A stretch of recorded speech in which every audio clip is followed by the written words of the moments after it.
Welcome back, you guys, here into another podcast. So this is episode 2.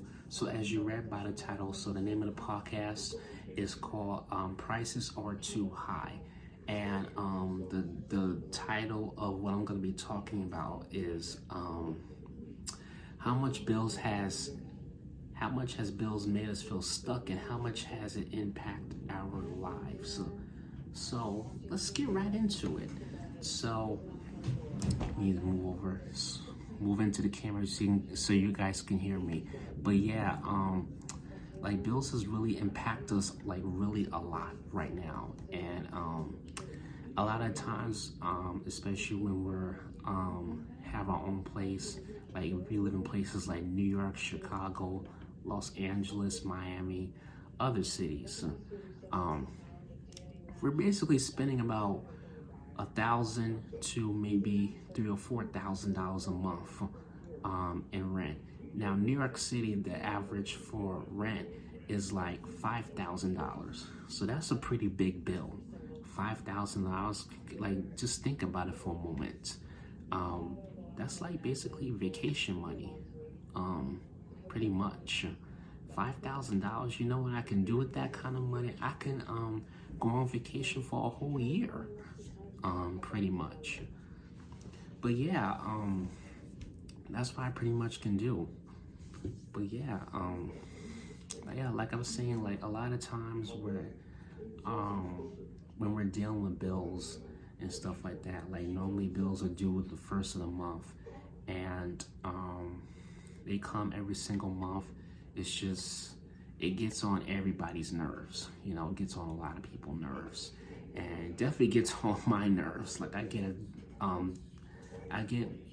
this is like the one of the months. This is that timing where I get several bills coming in, but it has to be done as well. And with me not having my own place right now I'm living with someone. I'm not going to say, but I have to, like, one of the things is I have to contribute to food, and contribute to food, give $50 each month for food, and I feel like it's an extra bill, and that's also annoying as well.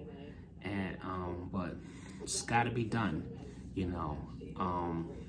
And a lot of times bills can really frustrate us and make us feel stuck.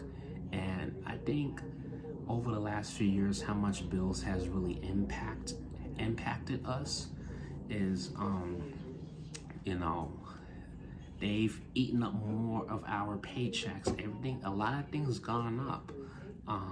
Con Edison goes up in the summer. The bill is like $100, $200, $300 normally.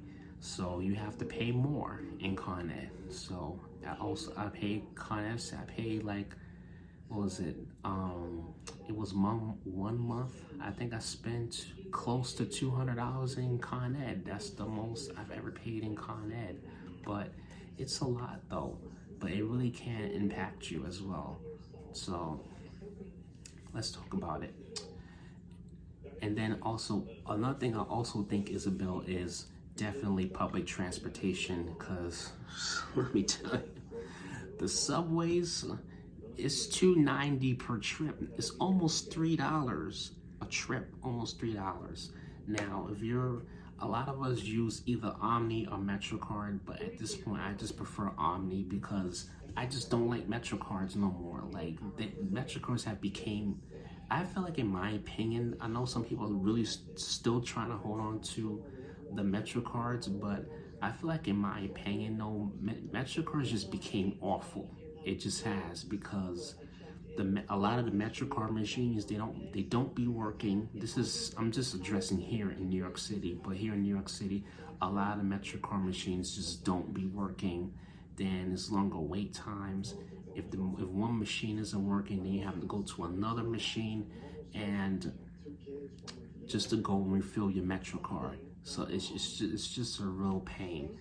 So well, me, I'm eligible for the reduced fare, so I pay reduce, which is not bad. It's better than paying, well, because most people are paying the full price. They're paying the $2.90, so I'm paying half of what an unlimited MetroCard costs. So So an unlimited Metro card is like maybe $34 and I pay 17, so that's half of what I pay for the Metro card, but that's also a bill. I pay that like every week because I can't afford the monthly card. The monthly card is like over 60 something dollars a month. That's another thing. And the frustrating part about transit is that they want to go up on a lot of things, but they don't want to improve the service. They don't want to improve the service. Like right now, it's the winter time. It's definitely the winter time. So this is, and it's freezing cold outside. So times where like in the winter time, if it's freezing cold outside, or in the summertime and it's extremely hot outside, this is the part where they need to be increasing the buses and the well, not the trains, but increase the buses, because the buses don't run like the trains. They should be running out, in my opinion, every 5 to 6 minutes. Instead, because it's too cold to be waiting like 10-15 minutes for a bus to come. That's just ridiculous here in the city, New York City. I'm just speaking on New York City. But yeah, so a lot of times I just walk because I just don't feel like waiting for the bus, even though it's so cold outside. But I don't feel like waiting no 10 minutes. So that's just the thing, especially when I'm at work and I'm on break and I need to get back to work.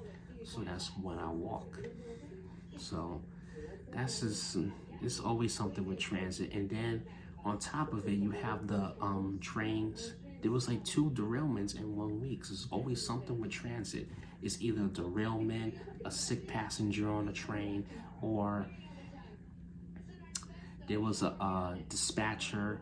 So a police investigation or whatever. It's always something with the subways. The subways can never seem to keep their stuff together. And we're paying all this money, giving transit all this money here in New York City. Another bill that can be pretty stressful is food. Yes, food. Trip to the grocery store every week. Sorry.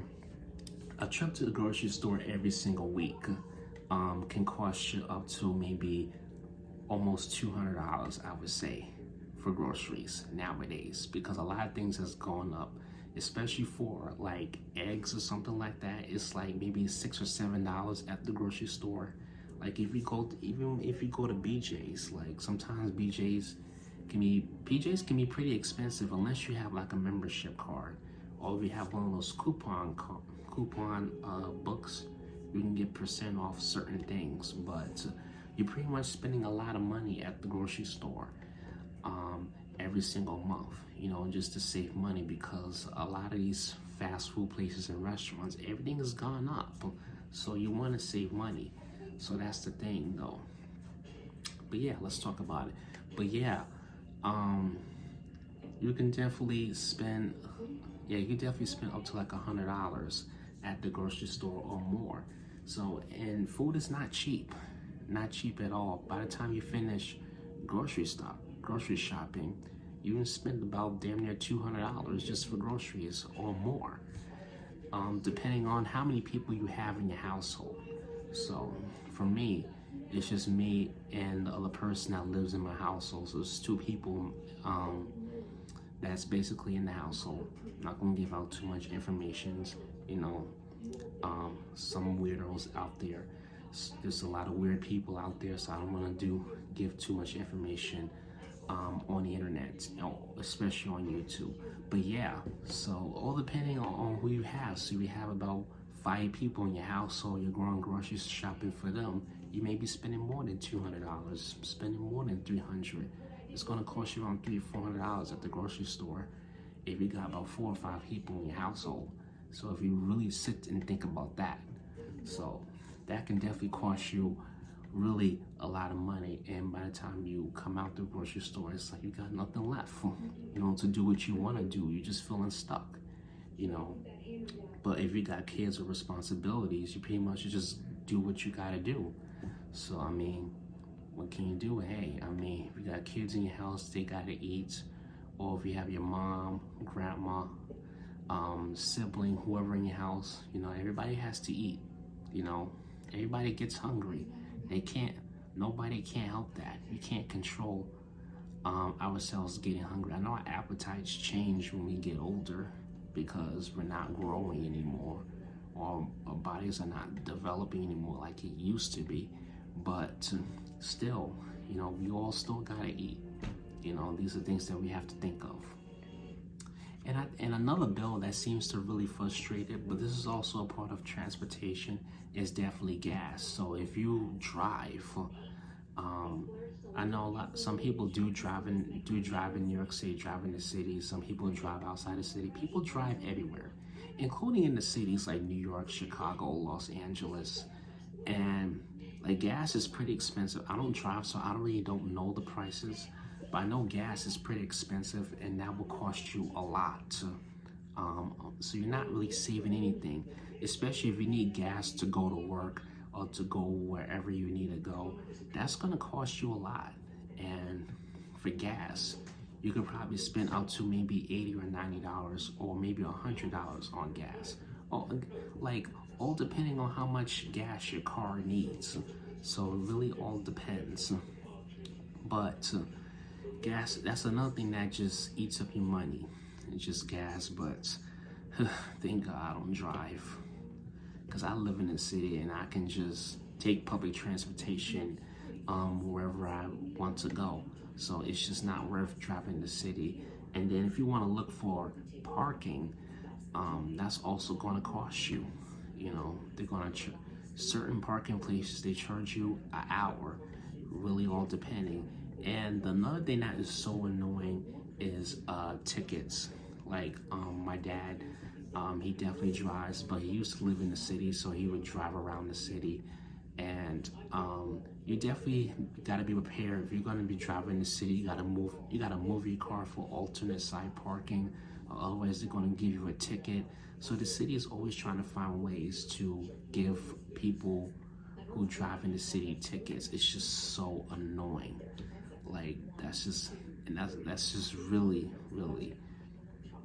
that's just so annoying. The city is always trying to find ways to make money. This is the money-making city, money-making city. And the other thing too is that also going out to eat. I feel like that's like a bill each time. So if you're gonna be going, I go out and eat a lot. So if you're gonna be going out all the time, that's another bill. So you're gonna be spending like $15, $20 for lunch. Lunch used to cost like $5 or $10. Now they want $12 or $13 or $15 for lunch, which is really, really crazy. So yeah, that's definitely the frustration there. All right, I'm sorry, my phone cut off. I think I'm running out of storage on my phone. But anyway, I'm gonna wrap up this podcast real quick. I hope you guys enjoy this podcast. Thank you all so much for watching. I really appreciate you guys very, very much. And I'll see you guys in my next podcast. Bye-bye.